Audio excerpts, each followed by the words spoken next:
Bien, la entrevista del cierre hoy es que con José González, nuestro invitado habitual, colaborador desde los Estados Unidos, banquero de inversión y gerente asociado de GSG Advisor, que siempre nos ayuda a tener un panorama más o menos completo del acontecer mundial y nacional en lo que es la economía y la política. José, bienvenido nuevamente. Encantado, Oscar. Ya sé que estás preparando tu retorno a Estados Unidos, pero hemos querido aprovechar tus últimos días para que estés con nosotros.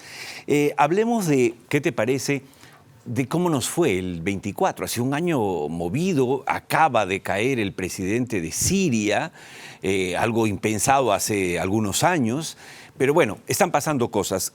El saldo mundial, económicamente hablando, más que políticamente hablando, aunque puedes incluirlo obviamente, ¿es positivo o negativo? Cuando empezaba este año, uno de los temas, una de las megatendencias que se observaban desde los mercados financieros en los Estados Unidos, particularmente en Wall Street, era que este año hubo elecciones, la mitad de la población global escogió líderes. Y han habido cambios políticos importantes. Donald Trump regresa a la presidencia de los Estados Unidos contra todo pronóstico por los eventos. Maduro se queda. Maduro se queda. Una elección amañada, pero bueno. Milei ganó en Argentina. Milei ganó en Argentina. Sí, Sheinbaum ganó en México por 26 puntos porcentuales. O sea, continúa la onda de... La izquierda regresa al gobierno en Uruguay. En Uruguay, ciertamente. Exactamente.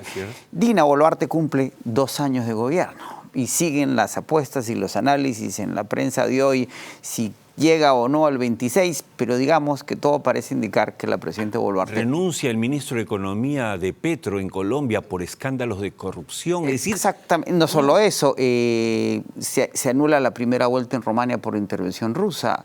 Cae el presidente de Siria después de 53 años de gobierno, su padre y él, 13 años desde que la primavera árabe fue reprimida, sangre y fuego, protestas en Georgia similares a la de Ucrania porque el presidente quiere salirse de la Unión Europea, colapsa el gobierno francés.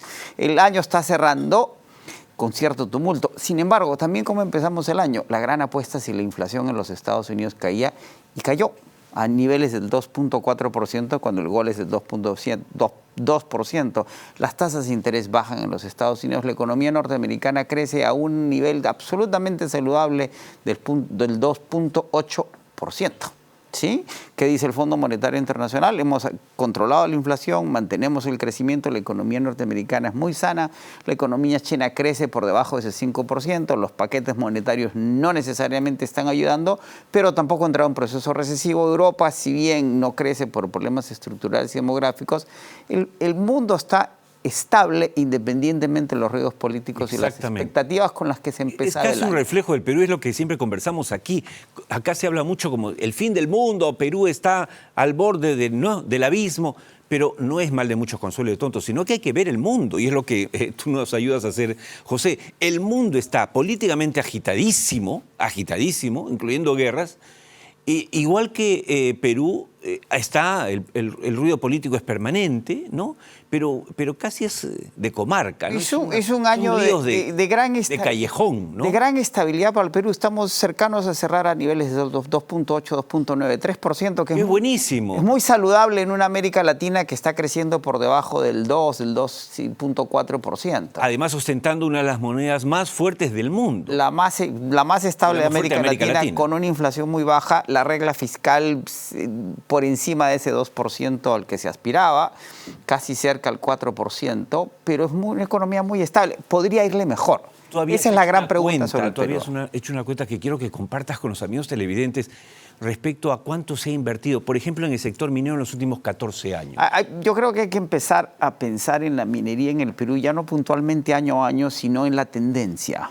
Y en que vamos a hacer crecientemente lo que hemos repetido desde que empezó Tierra Adentro, de que las reservas de cobre minables más importantes del mundo, lo acaba de decir Pedro Gamio muy lúcida y muy claramente, están en el Perú.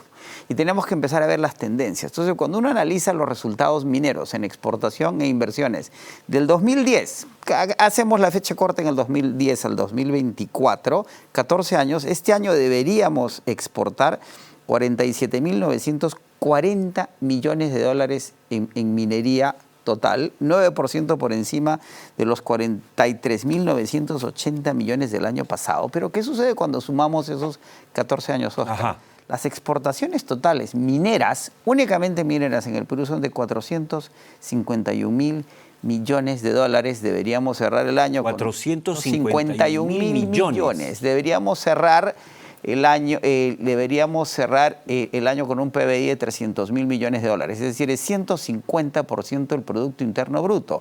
Las exportaciones totales del país son por 627.000 millones de dólares. En los últimos 14 años. En esos 14 años sumados. Bueno, son sumas que no hemos visto los que hemos vivido los 80.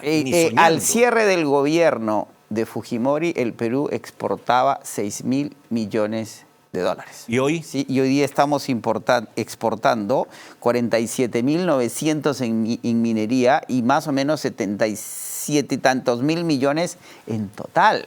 Lo hemos dicho en el pasado, el PBI del Perú en el último año del primer gobierno de García eran 26.000 millones, hoy día son 300.000 millones.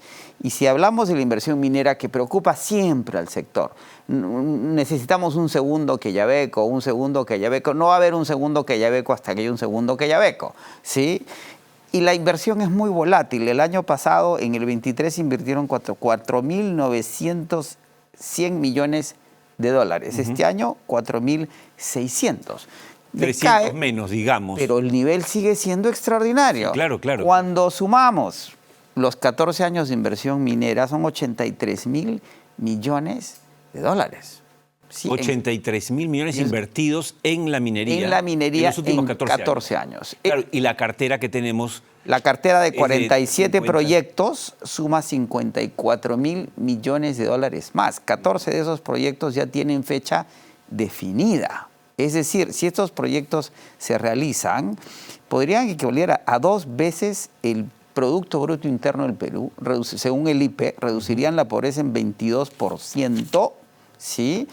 Generarían que el PBI crezca de ese 3 a 7%, 40.000 millones de dólares en impuestos, 40.000 millones en impuestos. Hemos dicho que el puerto de Chancay podría generar 4.500, 40.000 millones solo la minería, generaría hasta 8.000 proveedores mineros que representarían el 4% del PBI y generarían 1.8 millones de empleos. Y esto de una manera u otra es más o menos inevitable, lo ha dicho también Pedro muy lúcidamente y lo ha mencionado que es uno de los puntos en los que se va a enfocar el nuevo ministro de Energía de Minas y Petróleo.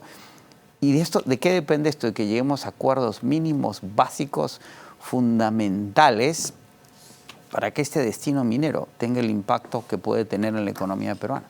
Ahora, haciendo esta revisión del año, tenemos que este año se realizaron CONAMIN, Expomina, Expocobre, y hay un tema que es importante, Expocobre 2024. Y el evento en Cusco, en Moquegua, ha habido eventos regionales mineros, no de la dimensión de los anteriores, pero importantes. Y además vale la pena resaltar que la presidenta Dina Boluarte asistió a la clausura de Expocobre 2024, pero no fue a CADE.